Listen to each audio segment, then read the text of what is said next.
तो जय हिंद साथियों, कैसे हैं आप सभी। मैं आशा करता हूं कि आप सभी अच्छे होंगे, मस्त होंगे और बहुत ही ज़्यादा मतलब स्वस्थ होंगे। तो देखिए, आज का हमारा जो टॉपिक है, हम कोशिका के ऊपर चर्चा करने वाले हैं। और कोशिका से रिलेटेड जो सवाल बनता है, मैं उन सभी इंपॉर्टेंट सवाल को जो है ना, आज क्या करने वाला हूँ, इस क्लास के माध्यम से जो है कवर करने वाला हूँ। ठीक है, तो आप इस क्लास को जो है शुरू से लेकर जो मतलब के अंत तक देखिएगा, मिस मत कीजिएगा, नहीं तो बहुत फिर मतलब का पछताइएगा जा करके। ठीक है ना, इसीलिए क्योंकि मैंने इस सब मतलब पूरे क्लास में जो है, इस वीडियो में जितने भी कोशिका से संबंधित मतलब कि हमारे इंपॉर्टेंट जो सारा सवाल बनता है, उन सही सवाल को जो है ना हम क्या करके लाए हैं, लिख कर कराए हैं। और इसको हम बारी बारी से क्या करने वाले हैं दोस्तों, समझाने वाले हैं। अगर यकीन नहीं है ना, तो वीडियो को आप शुरू से लेकर के लास्ट तक बने रहिए, देखिए कितना मजा आएगा। उससे पहले आप मेरे चैनल पर अगर पहली बार होंगे ना, तो आप चैनल को सब्सक्राइब कर दीजिएगा। अगर वीडियो आपको अच्छा लगता है, शुरू से लेकर के अंत तक एक लाइक जरूर कीजिएगा और कमेंट बॉक्स में जरूर कमेंट अपना कीजिएगा, शेयर कीजिएगा, ताकि मैं आपके कमेंट को देख करके जो है ना, मैं और एक थोड़ा सा अच्छे लेवल का जो है ना सवाल लेकर के आऊँ और अच्छे से मतलब टॉपिक को क्या करने वाला हूँ, कवर करने वाला हूँ। तो चलिए, आज का हम अपना क्लास क्या करते हैं, स्टार्ट करते हैं। देखिए, आज का हमारा मेन टॉपिक जो है, हमारा कोशिका के ऊपर चर्चा करने वाले हैं दोस्त। देखिए, कोशिका एक मतलब कि विज्ञान का एक ऐसा मतलब टॉपिक है, एक ऐसा चीज है, ठीक है, जिसको पढ़ना हर किसी को जरूरी पड़ जाता है। बात समझ में आ रहा है कि नहीं आ रहा है। ठीक है, तो सबसे पहले जो अगर हम चर्चा करें कोशिका, कोशिका को ही हम लोग क्या बोलते हैं, इंग्लिश में सेल कहते हैं दोस्त। क्या कहते हैं? सेल कहते हैं। सेल कहने का मतलब होता है कि आज हमारे बॉडी में जो है, ठीक है, जितने अंग है, सिंपल सी भाषा में समझिए कि मानव के जो शरीर का जो संरचना जो है ना, कोशिका से हुआ है। समस्त जीव जंतुओं का शरीर की जो रचना जो है किससे हुई है? कोशिका से हुई है। अगर कोशिका नहीं रहता, ठीक है, तो जितने भी जीव जंतु है, उसका शरीर जो है ना निर्माण नहीं कर पाता। अब कोशिका चाहे छोटी हो, चाहे कोशिका चाहे बड़ी हो, ठीक है, उसके आकार पर जो है ना कोशिका डिपेंड करता है। जो जितना छोटा जीव होता है, उसमें कोशिकाओं की संख्या उतना ही कम होती है। जो जितना बड़ा जीव होता है, उसमें कोशिकाओं की संख्या उतना ही बड़ा होती है। बात समझ में आ गया होगा ना। ठीक है, लेकिन कोशिका के अंदर से जितना भी इंपॉर्टेंट सवाल बनता है, और जो मतलब ये है, मैं आपको बारी बारी से जो है ना पार्ट बाय पार्ट क्या करूंगा, आपको पढ़ाने की कोशिश करूंगा। बस आपका सपोर्ट चाहिए। ठीक है ना, तो कोशिकाओं को हम लोग क्या कहते हैं? सेल कहते हैं। अब थोड़ा सा यहाँ पर चलाइए। कोशिका का ही दूसरा नाम होता है साइटो। क्या होता है? साइटो होता है। अगर पूछेगा कि कोशिका का दूसरा नाम क्या होता है, साइटो होता है। ठीक है ना, याद रखिएगा कि कोशिका का दूसरा नाम क्या होता है, साइटो होता है। इसी में अगर लॉजी लगा दीजिएगा ना, तो साइटोलॉजी हो जाता है। बस समझ में आ रहा है? कहने का मतलब है कि हम जिसके बारे में अध्ययन कर रहे हैं, ठीक है, उसका अध्ययन क्या कहलाएगा? तो कोशिका का अध्ययन जो होता है दोस्त, साइटोलॉजी कहलाता है। क्या कहलाता है? साइटोलॉजी कहलाता है। ठीक है, इंग्लिश में भी साइटोलॉजी लिखाता है, हिंदी में भी साइटोलॉजी लिखाता है। तो दो सवाल यहाँ से आपको क्लियर हो गया होगा, पक्का एकदम। ठीक है, आगे चलते हैं। अब बात आता है कोशिका के बारे में बहुत सारे वैज्ञानिकों ने आया और बहुत सारे वैज्ञानिकों ने आकर के अपना अलग अलग मत दिया। ठीक है, फिर भी वहां से पता चला कि आखिर में जो है कोशिका के बारे में स्पष्टीकरण है क्या, कोशिका आखिर में सही में होता क्या चाहिए। ठीक है, तो सबसे पहले जो है हमारे एक महान वैज्ञानिक रह चुके थे, रॉबर्ट हुक। उन्होंने आया, ठीक है, और जो उन्होंने आने के बाद जो है सबसे पहले माइक्रोस्कोप की सहायता से जो है, ठीक है, क्या किया? कोशिका खोज करने का काम किया। ठीक है ना, तो आपसे सवाल पूछेगा कि बताइए सर्वप्रथम कोशिका खोज किसने किया? तो आप कहिएगा कि सर्वप्रथम कोशिका खोज जो है रॉबर्ट हुक महोदय ने किया था। किसने किया था? रॉबर्ट हुक महोदय ने किया था। कब किया था मेरे भाई? तो 1665 में किया था। 1665 में किया था। इन्होंने क्या किया था, ठीक है ना, कि लकड़ी का जो है एक मतलब छोटा सा काट लिया, ठीक है, और उसमें जो है मतलब माइक्रोस्कोप से देखा, ठीक है, जो पेड़ पौधा की छाल होती है, उसमें उसको जो है माइक्रोस्कोप से देखा, तो देखने के बाद पता चला कि उसमें कुछ मृत कोशिका पड़ी हुई है। क्या चीज? मृत कोशिका पड़ी हुई है। तो सबसे पहले पूछेगा कि बताइए किस कोशिका का खोज हुआ था? आप कहिएगा कि सबसे पहले जो है मृत कोशिका का खोज हुआ था। किसका? मृत कोशिका का। ठीक है, तो सबसे पहले कोशिका खोज किया रॉबर्ट हुक ने, और उसमें ही बात आता है कि मृत कोशिका खोज किसने किया? तो उसमें ही आप कहिएगा रॉबर्ट हुक ने। ठीक है, मृत कोशिका का है, चाहे मरी हुई कोशिका का है, चाहे निर्जीव कोशिका का है, या फिर सर्वप्रथम कोशिका खोज किसने किया था? आप कहिएगा रॉबर्ट हुक ने। क्लियर है ना? यहाँ तक सवाल आपको ऐसे घुरा घुरा कर पूछ सकता है। इसके बाद फिर एक और महान वैज्ञानिक आता है हमारा लीवेनहॉफ। कौन? लीवेनहॉफ ने कहा कि जब कोशिका मरी हो सकती है, तो कोशिका जीवित भी हो सकती है। क्यों? क्योंकि सबसे पहले वो जीवित होगा, तब तो वह मरा होगा ना। ठीक है, तो लोगों ने कहा हाँ भाई, यह मतलब कहने का मतलब वो सही है। ठीक है, तो जीवित कोशिका खोज जो है ना किसने खोज निकाला? लीवेनहॉफ ने। किसने? लीवेनहॉफ ने। इन्होंने जीवित कोशिका खोज जानते हो क्या जैसे खोज निकाला? तो जीवाणु और प्रोटोजोआ के माध्यम से जो है ना इन्होंने जीवित कोशिका खोज को आसानी से संभव बना दिया कि नहीं, कोशिका भी जो है ना क्या हो सकती है? जीवित हो सकती है। कब? तो 1674 में अपना यह मत देने का काम किया था। ठीक है ना, आगे चलते हैं। आगे एक और वैज्ञानिक आता है, जब कहा कि जब कोशिका होता ही है, ठीक है, तो किसी ने कहा कि कोशिका मृत है, किसी ने कहा कोशिका जीवित है। एक और महान वैज्ञानिक आया, उसको लगा कि चलो भाई देखते हैं वास्तविकता में क्या सच्चाई है, ठीक है? जो इतनी जो है ना कोशिका पर क्या हुई है, लड़ाई छिड़ी हुई है। एक वैज्ञानिक रॉबर्ट ब्राउन ने आया और उसने केंद्रा के अंदर जो है घुस करके देखा, ठीक है? तो वहाँ पर एक जो गोलाकार केंद्र था, ठीक है? कोशिका के अंदर जो है गोलाकार केंद्र था, तो उस गोलाकार केंद्र को जो है ना केंद्रा का नाम दिया। क्या नाम दिया? केंद्रा का नाम दिया। तो इसीलिए पूछा केंद्रा का खोज किसने किया? तो आप कहिएगा रॉबर्ट ब्राउन ने। किसने? रॉबर्ट ब्राउन ने किया। रॉबर्ट हुक जो है कोशिका खोज किया, मृत कोशिका को, लेकिन केंद्र कोशिका के प्रत्येक कोशिका के अंदर जो केंद्र होता है उसको केंद्रा का नाम दिया, ठीक है? तो उसका खोज किसने किया? रॉबर्ट ब्राउन ने। डेट लिख लीजिएगा 1831 में, 1831 में, ठीक है? रॉबर्ट ब्राउन ने जो है, ठीक है ना, किसका खोज किया था? तो केंद्रा का खोज किया था रॉबर्ट ब्राउन ने। बात समझ में आ रहा है ना?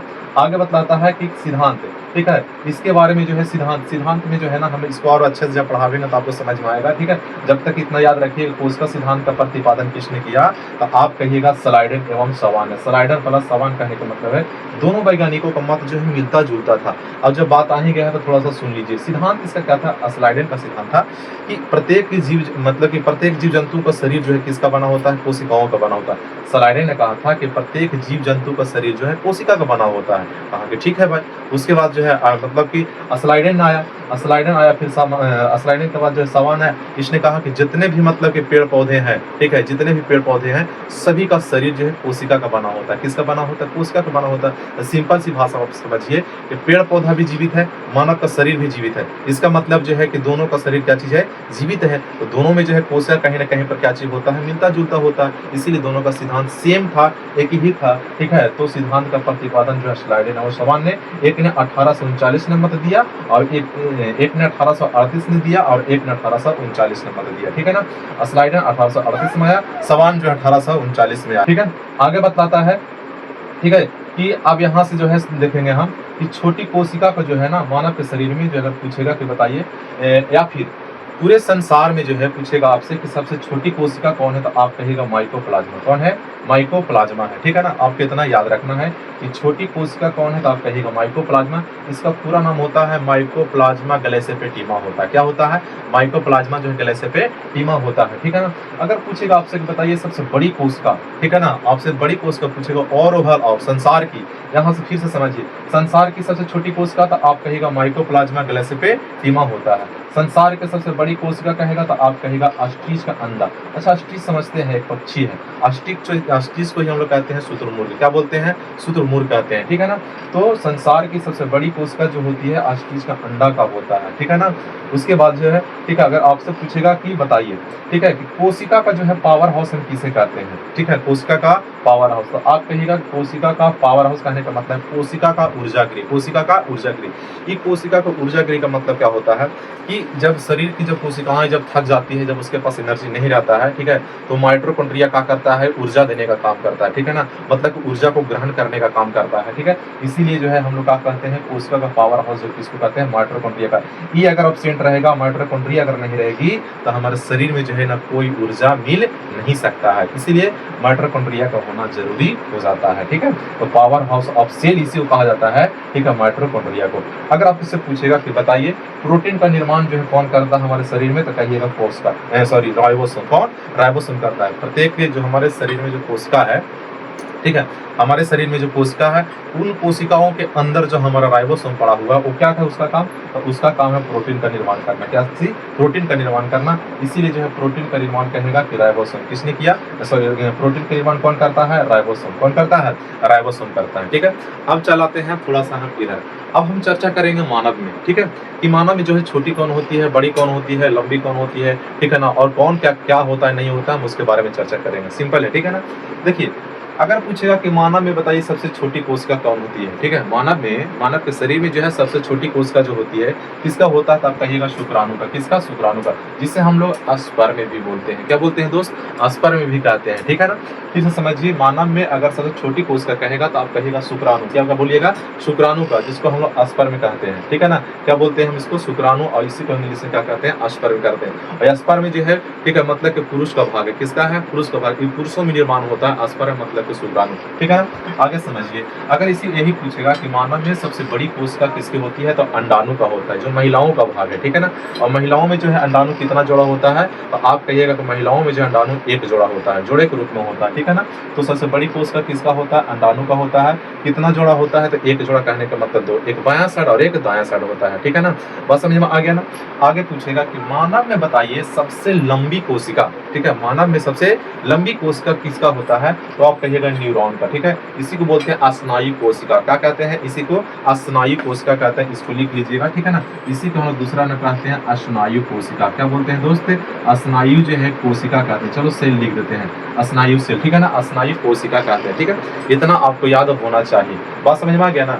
आगे बोलेगा आपसे कि बताइए मानव के शरीर में जो है विभाजन रहित का मतलब जानते क्या होता है, कि अगर आपके शरीर के, ठीक है, कोई कुछ ऐसा पार्ट जहां पर अगर चोट के कारण या फिर किसी कारणवश से अगर वहां की कोशिका अगर मर जाती है और मरने के बाद जो है, ठीक है, फिर से विभाजन नहीं होता है, मतलब फिर से नई कोशिका का निर्माण नहीं होता है, ठीक है, तो उसको हम बोलते हैं कोशिका, ठीक है ना। विभाजन रहित कहने का मतलब वहां पर जो है कोशिका का फिर से ना बन पाना, कोशिका जो है नई तरीके से ना बन पाना, ठीक है। तो ऐसा कौन सा हमारा अंग है, तो ऐसा हमारा अंग जो है न्यूरॉन है। क्या है न्यूरॉन कहने का मतलब हमारा मस्तिष्क है। कहाँ, मस्तिष्क में। तो अगर मस्तिष्क का जो है हमारा जो है मस्तिष्क में अगर हमारा चोट लग जाता है किसी गंभीर कारण से, किसी समस्या से, ठीक है ना, जो समस्याएं हमारे शरीर में जो आ जाती है, ठीक है, तो अगर मस्तिष्क में अगर चोट लग जाता है तो चोट लगने के बाद जो है ना वहाँ की कोशिका मर जाएगी और वहाँ की कोशिका को जो है ना फिर से क्षतिपूर्ति नहीं हो पाता है, कहने का मतलब जो है फिर से नई कोशिका का निर्माण नहीं हो पाता। तो आप याद रखिएगा कि विभाजन रहित जो है कौन है हमारे शरीर में, न्यूरॉन है, मतलब कि मस्तिष्क। या फिर सवाल ऐसे पूछेगा कि मानव शरीर का ऐसा कौन सा अंग है जहाँ पर कोशिका विभाजन नहीं होती है, तो आप कहिएगा न्यूरॉन, कहने का मतलब मस्तिष्क कहिएगा, ठीक है ना। इतना आपको याद रखना है। अगर वही पूछ देगा आपसे कि सबसे तेज विभाजन, जैसे जहां पर कोशिका नष्ट हो गई, ठीक है ना, कट छट गया, ठीक है, वहां पर फिर से नई कोशिका का निर्माण हो गया, ठीक है, तो ऐसा कौन है, ठीक है, तो वैसा हमारा जो है क्या है, हमारा यकृत है। क्या है, यकृत है। बात समझ में आ रहा है ना। इतना आप याद रखिएगा, ठीक है ना, कि तेज विभाजन कहाँ पर होता है, यकृत में होता है। कहाँ पर होता है, यकृत में होता है, ठीक है। यकृत कहने का मतलब लीवर, और यही हमारे शरीर की सबसे बड़ी क्या चीज है, मतलब की ग्रंथि है यकृत। सबसे बड़ी ग्रंथि पूछेगा तो क्या कहिएगा, यकृत कहिएगा, ठीक है। अब बात आती है कि हमारे शरीर में कुछ कोशिका जो है मृत होती है, ठीक है, जैसे नाखून की कोशिका देख रहे हैं मृत है, ठीक है। बाल की कोशिका क्या चीज है, मृत है, ठीक है ना। बाल काटिए दर्द नहीं होगा, नाखून ऊपर का नाखून काटिए, ठीक है ना, दर्द नहीं होगा, ठीक है ना। तो मृत कोशिका होती है, तो मृत कोशिका को हम नेफ्रोसिस कहते हैं। क्या कहते हैं, नेफ्रोसिस कहते हैं। आपको इतना याद होना चाहिए कि मृत कोशिका को क्या कहा जाता है, नेफ्रोसिस कहा जाता है, ठीक है। अब दो सवाल यहाँ से और याद रखिएगा कि फादर ऑफ साइटोलॉजी किसको बोलते हैं, रॉबर्ट हुक को। फादर ऑफ साइटोलॉजी मतलब कोशिका विज्ञान का जनक जो है किसका बोलते हैं, ठीक है ना, मतलब कि हम क्या कहते हैं इसको, रॉबर्ट हुक को कहते हैं, ठीक है। या फिर कोशिका के बारे में अध्ययन सबसे पहले किसने किया, तो आप कहिएगा रॉबर्ट हुक ने। फादर ऑफ बैक्टीरियोलॉजी किसको कहा जाता है, तो लीवेनहॉक को। फादर ऑफ बैक्टीरियोलॉजी कहेगा तो लीवेनहॉक, और फादर ऑफ साइटोलॉजी कहेगा तो मतलब कि रॉबर्ट हुक को कहेंगे, ठीक है ना। तो आपको कैसा लगा क्लास, मतलब कि आप कमेंट बॉक्स में कमेंट करके बता सकते हैं। अगर आपको क्लास अगर अच्छा लगा होगा तो वीडियो को लाइक कर दीजिएगा, चैनल को सब्सक्राइब जरूर कीजिएगा, और इसी प्रकार से फिर हम और कोशिका के ऊपर जो है सेकेंड वीडियो लेकर के आने वाले हैं, ठीक है। तब तक इतना ही, फिर मिलेंगे हम आपसे अगले वीडियो में। जय हिंद।